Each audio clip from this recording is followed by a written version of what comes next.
Welcome to KRR kitchen. இன்றைக்கி நம்ம கிச்சனில் நல்ல ஒரு அருமையான கார போண்டா எப்படி செய்கிறது தான் பார்க்க போகிறோம். இந்த கார போண்டா ஒரு 10 நிமிஷத்தில் செஞ்சிடலாங்க. வீட்டில் இருக்கிற பொருட்களை வச்சு ரொம்ப ஈஸியாக நல்ல ஒரு டேஸ்ட்டாக சூப்பராக செஞ்சிடலாங்க. ரொம்ப அருமையாக இருக்கும். இந்த கார போண்டா நம்ம பார்த்திங்கன்னா இன்றைக்கி வீட்டில் இருக்கக்கூடிய இட்லி மாவை பயன்படுத்தி தான் செய்ய போகிறோம். அது கூட மற்ற பொருட்கள் எல்லாம் சேர்த்து செய்ய போகிறோம். ரொம்ப அருமையாக சூப்பராக இருக்கும். எப்படி செய்கிறது நம்ம வீடியோக்குள்ளே போய் பார்ப்போம். அதுக்கு முன்னாடி நம்ம சேனலை இப்போ தான் ஃபஸ்ட் டைம் பார்க்குறீங்கன்னா சப்ஸ்கிரைப் பண்ணி வச்சுக்கோங்க.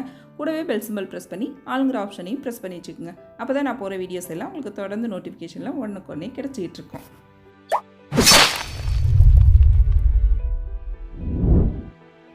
இப்போ இன்றைக்கி கார போண்டா செய்கிறதுக்கு பார்த்திங்கன்னா இட்லி மாவு 5 குழிக்கரண்டி அளவுக்கு எடுத்திருக்கோம். நம்ம இட்லி ஊற்றுவோம்ல பெரிய கரண்டி, அந்த கரண்டியால் 5 குழிக்கரண்டி எடுத்து வச்சுருக்கேன்.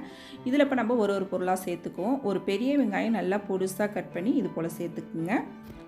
இப்போ வெங்காயம் சேர்த்ததுக்கப்புறம் பார்த்திங்கன்னா பொடுசாக நறுக்கின ஒரு சின்ன துண்டு இஞ்சி, அப்புறம் ஒரு 2 பச்சை மிளகாய், அதையும் நல்லா பொடுசாக கட் பண்ணிக்கோங்க.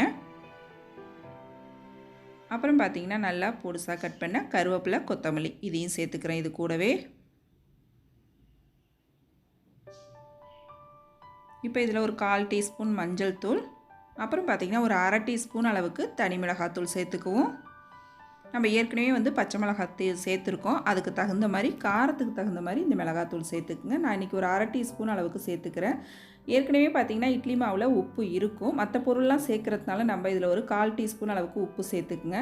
அப்புறம் பார்த்திங்கன்னா கொஞ்சமாக ஃபுட் கலர் சேர்த்துக்கிறேன். இது கலருக்காக தான் சேர்க்குறேன். உங்களுக்கு விருப்பம்னா சேர்த்துக்குங்க, அப்படி இல்லைன்னா தேவையில்லை, சேர்க்கணுன்னு அவசியம் இல்லை.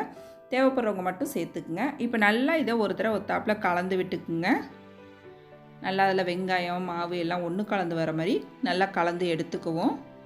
இப்போ மாவு கலந்ததுக்கப்புறம் பார்த்திங்கன்னா இது போல் லூஸாக இருக்கும். தண்ணி விட்டு கொஞ்சம் இது போல் லூஸாக இருக்கும். இது நம்ம இப்போ அரிசி மாவு சேர்த்து கலந்து எடுத்துக்குவோம். இப்போ நான் 1 கப் அளவுக்கு அரிசி மாவு எடுத்து வச்சுருக்கேன். இதை கொஞ்சம் கொஞ்சமாக கொட்டி திக்கான மாவு பதத்துக்கு நம்ம இதை கலந்து எடுத்துக்குவோம். எந்த அளவுக்கு தேவையோ அதுக்கு தகுந்த மாதிரி சேர்த்துக்குங்க. உப்பும் பார்த்துட்டு சேர்த்துக்குங்க. நீங்கள் சேர்க்குற மாவுக்கு தகுந்த அளவு உப்பு சேர்த்துக்குங்க. மாவு பார்த்திங்கன்னா கொஞ்சம் திக்கான பக்குவத்துக்கு இருக்கும். நம்ம எடுத்து போடுற அளவுக்கு திக்கான பக்குவத்துக்கு இருக்கும். இப்போ நான் ஒரு 1/2 கப் அளவுக்கு சேர்த்துருக்க மாவு நல்லா ஒத்தாப்பில் கலந்து விட்டுருங்க. இப்போ பாருங்கள், இந்த அளவுக்கு திக்காக இருக்கணும் மாவு. இது போல் கலந்து எடுத்துக்குங்க. இப்படி எடுத்து போட்டோம் அப்படின்னாக்கா நமக்கு ஈஸியாக போடுறதுக்கு வரணும். தண்ணியாக இருந்துச்சு அப்படின்னாக்கா நமக்கு போண்டா நல்லா வராது. இந்த பக்குவத்துக்கு இருந்தால் தான் எடுத்து போட நல்லாயிருக்கும். இப்போ எண்ணெய் காய வச்சுருக்கேன். அதில் பார்த்திங்கன்னா கையில் தண்ணி தொட்டுக்கிட்டு இது போல் சின்ன சின்ன உருண்டைகளாக எடுத்து போட்டுக்குங்க. மாவு குண்டானில் ஓரத்துலேருந்து இப்படி எடுத்து போட்டோம் அப்படின்னாக்கா நல்லா ரவுண்ட் ஷேப்பில் அழகாக வரும். இந்த போண்டாவில் நீங்கள் அரிசி மாவுக்கு பதிலாக கடலை மாவு கூட சேர்த்து செய்யலாம். அதுவுமே டேஸ்ட்டு ரொம்ப அருமையாக இருக்குங்க. நல்லா போண்டாவை 2 பக்கமும் திருப்பி போட்டு வேக வச்சு எடுத்துக்குவோம். இந்த போண்டா வெந்ததுக்கு அப்புறம் பார்த்திங்கன்னா வெளியில் நல்லா கிறிஸ்பியாகவும் உள்ளே நல்லா சாஃப்டாகவும் ரொம்ப அருமையாக இருக்குங்க சாப்பிட்றதுக்கு.